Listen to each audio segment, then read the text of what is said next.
šī ir tāda trauslākā zīmola daļa. Mūsdienās ir tā, ka, ja zīmols nav stiprs, ja, tad ļoti viegli ir sagraut reputāciju gan negodīgiem konkurentiem, gan neapmierinātiem klientiem.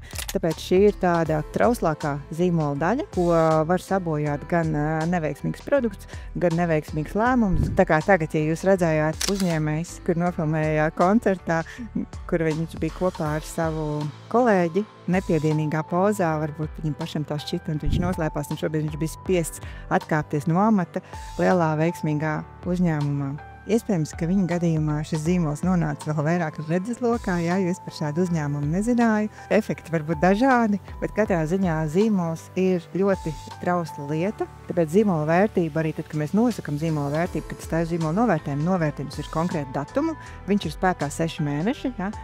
Bet situācija var mainīties arī nākamajā dienā.